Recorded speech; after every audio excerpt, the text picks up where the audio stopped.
Howdy folks, and welcome at long last to a very late episode of Mingles with Jingles. It's been one hell of an interesting weekend, and when I say interesting, I mean interesting in the Chinese curse sense of the word, as in, may you live in interesting times.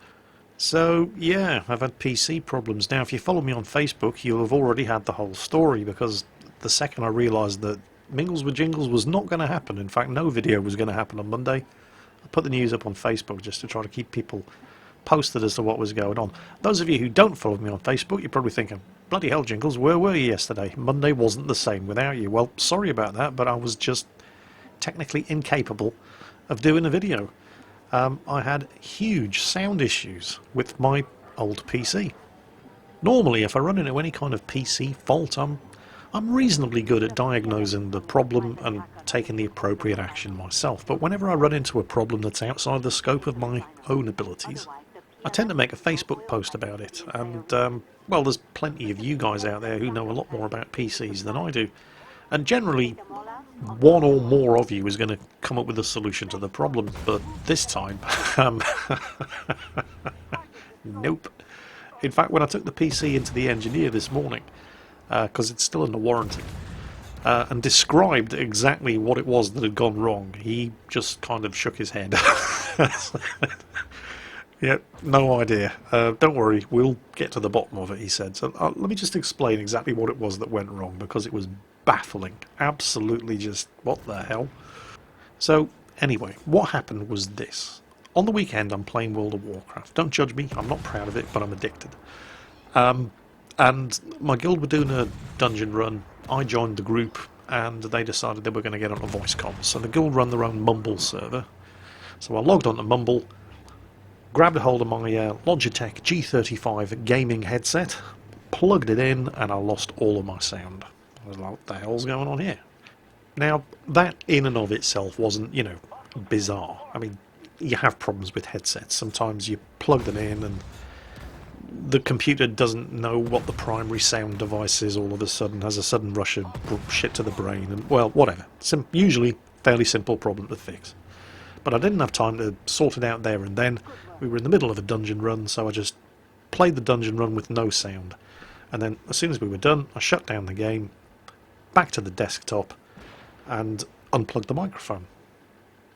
And as soon as I unplugged the microphone, I got my sound back, which was kind of weird. So I picked up my other gaming headset. It's a Siberia Steel Series, and I plugged that in, and exactly the same thing happened. So I unplugged that, and then I plugged in my Rode Podcaster, which is the microphone that I'm using right now. It's the professional broadcast quality microphone that I record all of my videos on. And exactly the same thing happened. So I'd narrowed down the fault. Anytime I plugged in anything that had a microphone attached to it, whether that was a gaming headset or a dedicated microphone, I lost all my sound. Okay, we're getting somewhere.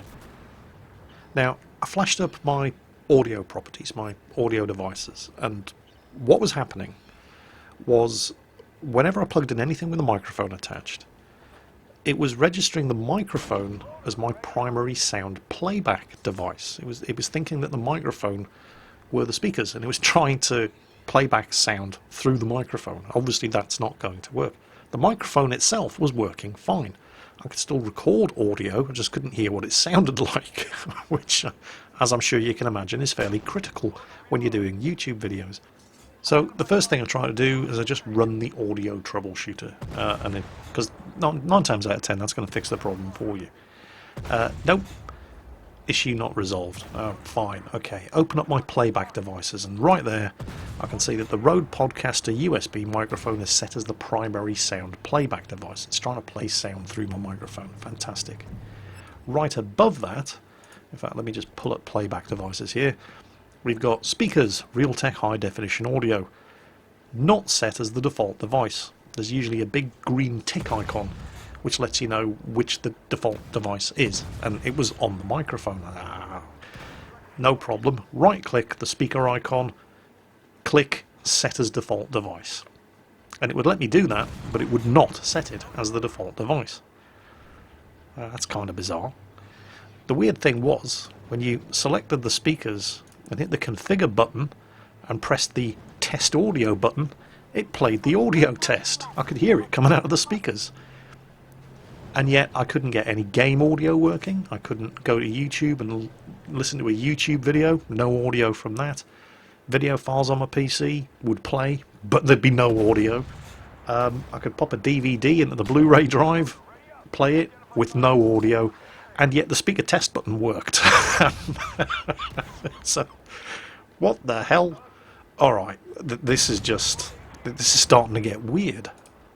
I mean, it's clearly not a hardware fault because I can hear sound coming out of the speakers when I click the speaker test button. I just can't hear sound under any other circumstances. Unless, of course, I just unplug the microphone and then suddenly sound works again. So when the microphone's plugged in, it's taken over as the default audio playback device, and it's staying the default audio playback device until I unplug the microphone. Now, as I'm sure you can imagine, this makes it very, very difficult for me to record audio for a YouTube video. And I needed to get Mingles with Jingles done, but first I needed to fix this problem. So, the next thing I tried to do was I tried to get a bit technical and go in and manually stop and restart all of my audio services. This didn't work. Not surprising, because that's basically just what the audio troubleshooter does for you anyway, and that didn't work in the first place. Alright, well, I know it's not a hardware fault because the speakers work just fine as long as I don't have a microphone plugged in. So it has to be a software issue. Okay, when was the last time I updated my audio drivers? Well, to be completely honest, I don't think I've ever updated my audio drivers. I'm a firm believer in the philosophy that if it ain't broke, don't fix it, so I never bothered updating them. Well, it's definitely broke now, so I need to fix it. So I went ahead, downloaded the latest Realtek audio drivers, installed them, rebooted the PC, and oh boy was I in trouble now. Because after updating my audio drivers, I couldn't get sound to work under any circumstances, whether there was a microphone plugged in or not. My PC just turned mute. It was an absolute disaster. Oh, fantastic. Now what am I going to do? I've completely broken it. And then I had a brainwave. I thought, well, hang on a minute. My system worked fine on Saturday, and now it doesn't. So why don't I just roll back to a system restore point before Saturday? Genius! And as it happens, I had a system restore point that was only about a week old. So fantastic. I mean, I hadn't installed anything major. I'd have to redo Atlantic Fleet. But other than that, you know, big deal. It's a tiny download anyway, and I've got it on Steam, so that's no problem. So I went ahead and did that. Straight back to square one. Still, any time I plugged in anything with a microphone attached, whether that was an actual microphone or a gaming headset with a microphone included, I lost all of my audio. Oh, great. So at this point, I just had no idea. I was completely out of ideas. And there was just no way Mingles with Jingles was going to be done. Because it was technically impossible for me to do it. I went on to Google, had a good root around in Google to find anybody else who had a similar problem, and lots of people have had exactly this kind of problem, but none of them have had exactly the same kind of problem. They've had this issue with various different versions of Windows using certain specific sound cards. Apparently there's something called Blue Yeti is notorious for it. Their forums were full of people having this problem, but I don't have a Blue Yeti sound card, so nevertheless I had a look at the solutions that their technical support people had recommended for people suffering this kind of issue, but none of that worked. Most of the solutions were just stuff that I'd already tried anyway. And I was at my wit's end. I didn't know what to do. So I'm sitting here with no sound, unable to make YouTube videos. And I kind of like making YouTube videos. It pays the bills. So I need to get this fixed. Now, what are your options at that point? You don't know exactly what's wrong, and therefore you have no idea how to go about fixing it. You've tried everything that you know how to do, and none of that's worked. So I had three options. I could sit in my arse, waiting for the problem to go away or fix itself. That's not really an option. Buy a sound card and plug that in. Well, that might work, but then again it might not. And it's now late on Sunday night, so if I order a sound card now, it's not going to arrive until Tuesday afternoon. And then I go ahead and plug it in and set it up, and if it works, great. If it doesn't, and there's no guarantee it will because we've already established it's not a hardware issue, then I'm still up shit creek without a paddle, only now I'm down the price of a sound card and I've just wasted 2 days figuring out that, yeah, we already established it's not a hardware issue. Option 3 was go ahead and buy a brand new PC. Option 3 is clearly the most expensive option, but it's the one that's guaranteed to fix the problem immediately. And as well as that, I can always, because, I mean, yeah, alright, it's a gaming PC, but playing games is what I do for a living. And so I can actually claim back 75% of the costs of a brand new PC against my taxes, which is nice. And while the old PC, I mean, it was only about 9 or 10 months old, and the graphics card on it, I think it was a GTX 970, was still more than good enough for playing games like World of Tanks and World of Warships and even Armored Warfare. The new one is just that little bit better, and I've been kind of looking for an excuse to upgrade anyway. It's a GTX 1060. It's very, very nice. Don't worry, I didn't spend that much money on it. I mean, I don't have money to throw away. Jingles, why didn't you get a Titan? You serious? Have you seen one of those things? Titan graphics card is the same price as a new PC. No, I was sensible. It's an upgrade over my old system, and once the old system's been fixed, and they may have to end up resetting it to factory settings, and I'll have to go ahead and reinstall everything on that. But once it's fixed, I've got that as a backup in case, because something goes wrong. That's just the way it is with PCs. It's not like the consoles, for example, where, you know, everything just works. PCs are complicated beasts, and no two PCs are exactly the same. Something's going to go wrong at some point, and it's good to have a backup machine available for when the inevitable happens. So I thought, screw it. Went into the shop. New PC, please. One of those. That will do. Nice fast processor. Lots of memory. Great for video processing. Fast graphics card, so, you know, it's going to last, well, hopefully. And once the old one's fixed, bingo, backup computer. Just in case this shit happens again. Because let's face it, it's a PC. This kind of shit is going to happen again at some point in the future. Although hopefully, you know, not for a good long time. This, unfortunately, is the price that you must pay to be a proud member of the PC Master Race. I have to admit, sometimes I do look at the consoles with a certain air of jealousy, because you just know that stuff's going to work on the consoles. You don't have to worry about driver settings or compatibility mode, or do you meet the minimum system requirements. This game's for the Xbox, yeah, it's going to work on the Xbox. Simple as that, you know. PS4, whatever, it's going to work, and it's going to work acceptably. You don't get that with PC. But it's worth it. It's worth it. PC owners, keep telling yourself it's worth it. It's worth it. It's worth it. I do wonder sometimes, though. Have you seen World of Tanks on the consoles? Wow, it looks nice, doesn't it? I actually joined, I don't know if you know, the Beard guys. They're World of Tanks console community contributors in the EU. Met them at Tankfest last year. Great guys. Very, very friendly, very nice people. And they were doing a Christmas live stream for World of Tanks console. I'm not entirely sure whether they play on the PS4 or the Xbox, but I don't know, console's a console. Oh no, Jingles.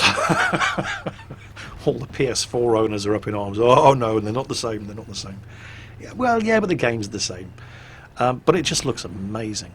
I joined, well, I obviously didn't play their stream because I'm not a console peasant, but they were playing World of Tanks console on their live stream over Christmas, and they invited me along for a chat, so I popped along and spent about an hour chatting to them, all the while watching the stream as they were playing, and wow, the game really does look impressive on the console. In some ways it's better than what we have here on the PC.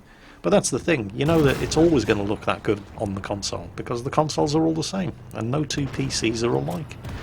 So, yeah, I don't know. I don't know, sometimes I do sit here thinking, yeah, I don't know, it just seems like a much simpler life on the consoles. There's far less things that you need to worry about. Then again, there's all sorts of things that you can't do on the console that we can do on the PC. So, PC owners, just keep telling yourself, it's worth it. It's worth it. Next time you can't get your printer set up, just keep telling yourself, it's worth it, it's worth it. Anyway, yes, anyway, everything's all back up and running now, as you can tell, because you're sitting here watching an episode of Mingles with Jingles, even if it is a day late. So, I hope your Monday wasn't too bad, but I'm back, and I'm firing on all cylinders, and soon I'll have a backup PC that's almost as good as the brand new one. So, what's next? Well, as you've no doubt noticed, there is an awful lot of Armoured Warfare running in the background of this episode of Mingles with Jingles, and, well, that's quite deliberate, because what I wanted to talk about briefly this week... who are you and what have you done with the real Jingles? Anyway, yes, what I wanted to talk about this week was Balance 2.0, which is the sweeping term that Obsidian are applying to the huge range of changes that are on the way for Armoured Warfare. But it's not so much the changes themselves that I found very, very interesting. What I did find fascinating was the way that when you listen to the developers talking about the changes that they want to implement, and then listen to them talking about the reasons why they want to implement those changes, because they've got this vision of where they want the game to be and how they want it to play, and it's not there at the moment. The game's been in beta for about a year now, but it's not the game they want it to be. And so looking at the list of changes and the reasons why they're putting these changes in, it gives you a real insight into the minds of the developers. And there's a couple of surprises in there as well, which, well, we're gonna get to, but some of the conclusions are actually quite amusing. So, Balance 2.0 for Armoured Warfare. I mean, the whole term Balance 2.0 does imply some very radical changes from the ground up for Armoured Warfare, and that is pretty much what's coming. Now, what I'm going to talk about you can actually read in much, much greater detail, because they're being quite open about the whole process. And you can read in much, much greater detail on Armoured Warfare's own website, and I'll provide a link in the video description. But the one that really caught my eye, and actually made me laugh a little, was to do with ammunition and hit points. At the moment in Armoured Warfare, what's mostly happening is that every time you go up a tier in vehicles, you're gaining roughly 25% hit points over a comparable vehicle at a lower tier. So for example, a tier 3 main battle tank will have 25% more hit points than a tier 2 main battle tank, and a tier 4 will have 25% more than a tier 3, and so on all the way up to tier 10. Now, if you're given the tanks 25% more health every time they go up a tier, you pretty much also have to give them 25% more damage every time they go up a tier, otherwise it takes forever to kill anything. Now that has implications, particularly for PvP, and I think the example that they actually gave was, for example, T64 versus a T72A. T64 is a tier 4 main battle tank, T72A is a tier 6 main battle tank. They can meet each other in combat, but the T72A has 50% more hit points than the T64, and is doing 50% more damage every time it fires, and it's got higher penetration ammunition because it's a more modern tank. Well, actually the T64 and the T72 are a particularly good example to use, because they were in service at the same time. The T64, in fact, in many cases, was a more advanced tank than the T72, particularly with regards to the turret armour. They both have 125mm guns. Just about the only technological, if you like, advantage that the T72 might have over early versions of the T64 would be the ammunition that it uses, but it wouldn't be doing more damage, it would just have higher penetration. None of this is really modelled accurately in the game. Instead, at the moment, you've just got that base, roughly 25% increase to hit points and damage every time you go up a tier. Now what that means in PvP is that a T64 is just no threat in PvP to a T72A. T72A hits harder, does more damage, has more health to soak up the return fire. The T64 is doing less damage, can't take as much of a beating, and doesn't even have the penetration to penetrate the T72 from the front unless it goes pixel hunting to find a weak spot. So that clearly needs to change. And it doesn't make any sense if you think about it from a realistic standpoint. The two tanks use the same gun. Hell, the gun that the T-64 used is not just used on the T-72 and the T-72A, it's also used on the T-80 and the T-90. I mean, it's the same gun. The only reason for any difference in gun performance and handling would be down to if one tank had more modern ammunition and better optics, for example, and targeting systems. That would make them more accurate and have higher penetration, but they wouldn't be doing any more damage or any less damage. So the idea that you're doing 50% more damage firing ammunition from the same gun as a tank 2 tiers lower than you is just ridiculous. And yet that's the situation that they currently have in armoured warfare, and it's just ridiculous. They realise it's ridiculous, of course, and they want to fix it. So what they're going to do is that they're going to tie the amount of damage that a gun does, not the accuracy, not the penetration, because the accuracy depends on the optics and the targeting systems, and more modern tanks will have more modern targeting systems and therefore be more accurate. Penetration is tied to the composition of the ammunition as well as the velocity, and more modern tanks will have more modern ammunition and therefore higher penetration. But the amount of damage done, it's not going to matter whether you're in a tier 4 T64 or a tier 9 T90. All 125mm guns are going to be doing around about 500 damage per shot, and it doesn't matter what tier of vehicle that gun is fitted to. 500 damage per shot because it's a 125mm gun. At the other end of the scale, 90mm guns, and again, irrespective of what tier vehicle that 90mm gun is on, that 90mm gun will be doing around about 360 damage per shot. And your 100, 105, 115 and 120mm guns are all going to scale somewhere between those two extremes. The damage that you do is going to be tied to the calibre of your gun, not the tier of your vehicle. And I thought to myself, well, I actually thought to myself a couple of things. The first thing I thought was, that seems to make sense. And then the second thing I thought was, that sounds like World of Tanks. Well, it is. Look at the Russian 122mm guns in World of Tanks, the D25T and its variants. The IS at tier 7 has the D25T 122mm gun, which fires its 122mm armour-piercing ammunition, which does 390 average damage. That same gun can also be found on the tier 10 IS-4, and it does 390 average damage. Look at all of the Soviet medium tanks with their 100mm guns. The tier 9 mediums like the T-54 and the Object 430 version 2 with their 100mm guns do 320 average damage. You go up to tier 10 with the T-62A, Object 907, T-22 medium, Object 430, Object 140, all have 100mm guns, all do 320 average damage. Damage is tied to the calibre of the gun, not the tier of the vehicle. Makes sense. And I never thought I'd see Armoured Warfare taking pages out of World of Tanks' playbook. Because I thought that was the whole point of Armoured Warfare, you know, that we do things differently here. And yet, you know, if it works, and it does work, because World of Tanks is wildly successful, then why not use it? Of course, along with that, they have to go ahead and rebalance the amount of hit points that the vehicles have. And this is where they are different from World of Tanks, because in World of Tanks, the amount of hit points that a vehicle has is tied to two things: the class of vehicle, light, tank destroyer, medium, heavy, self-propelled gun, and the tier of the vehicle. In most cases, a tier 7 medium tank is going to have more health in World of Tanks than a tier 6 medium tank. A tier 8 is going to have more health than a tier 7, and so on and so on.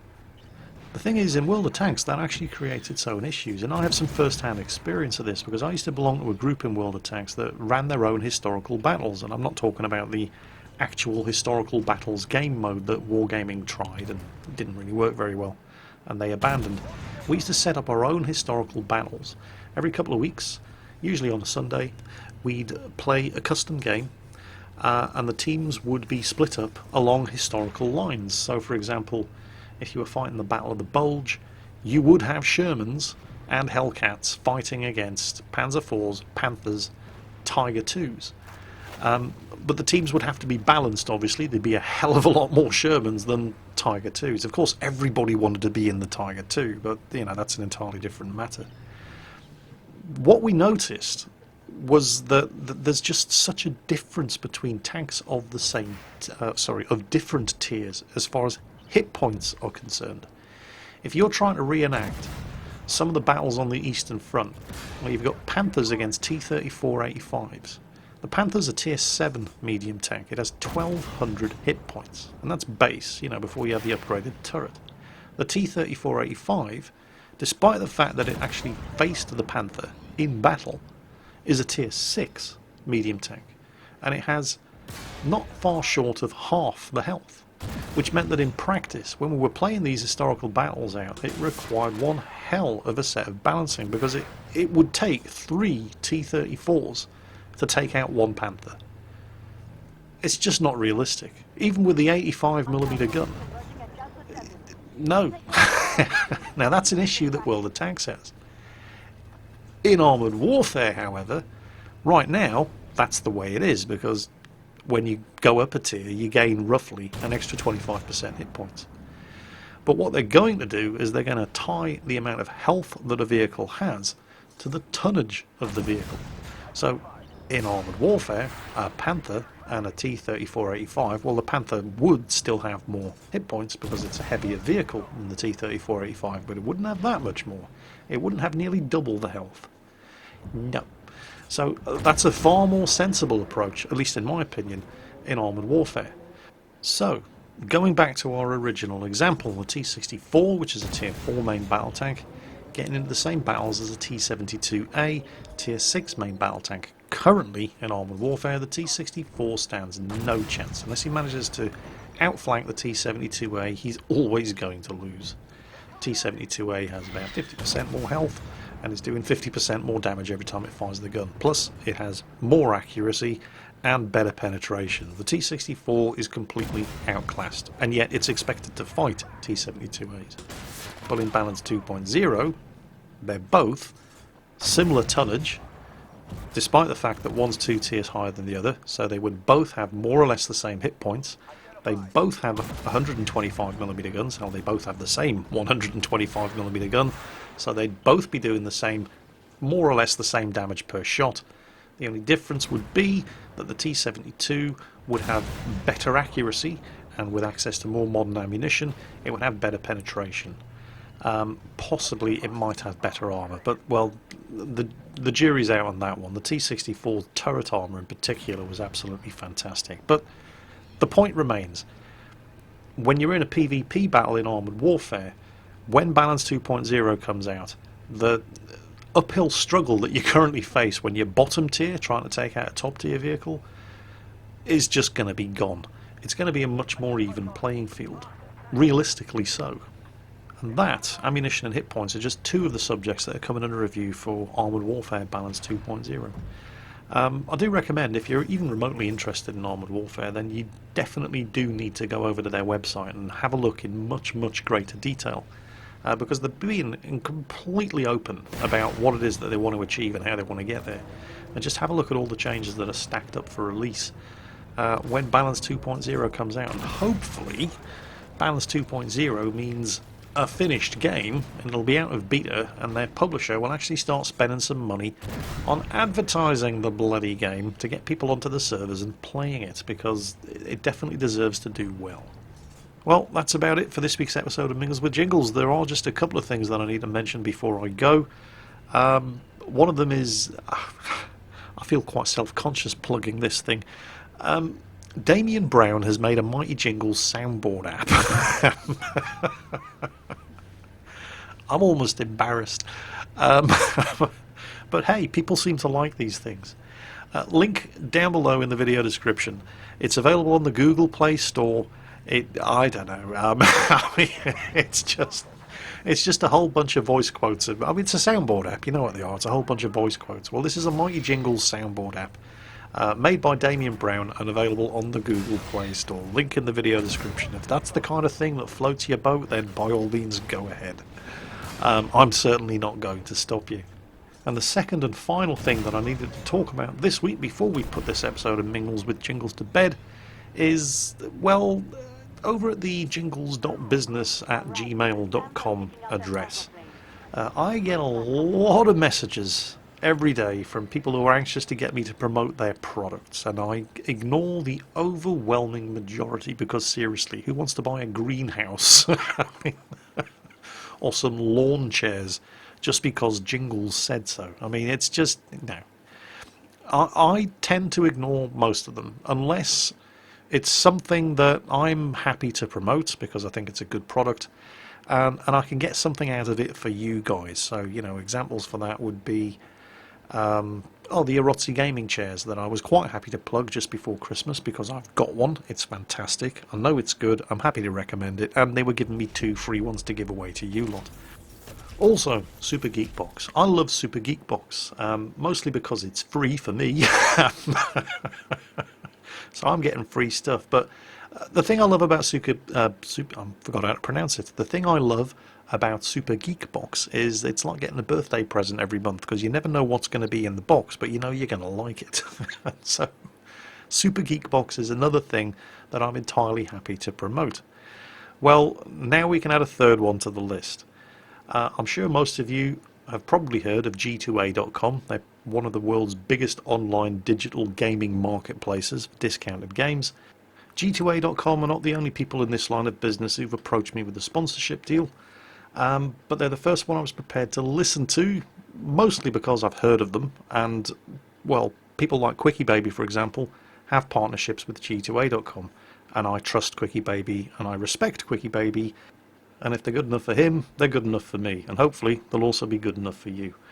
So what's G2A.com? What's in it for you? Why should you be interested? Well, basically they sell discounted game codes for a huge range of platforms. For example, if you were to go over to Steam right now and have a look at Grand Theft Auto 5, it's going to cost you $39.99.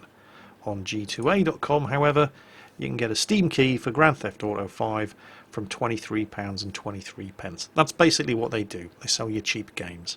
So if there's a new game coming out and you like the look of it and you want to get it, it does pay to go and check out G2A.com first, because they can almost always get you a cheaper price than, for example, on Steam. And now that I'm a G2A.com partner, if you use my referral link in the video description down below, I earn a little bit every time you buy something from them. It's not going to cost you anymore, and it's going to help me out. And that, in a nutshell, is it. Everyone's a winner, but mostly me. But you're a winner too. Everybody's a winner. Anyway, that's it for this week's episode of Mingles with Jingles. As always, take care, and I'll catch you next time.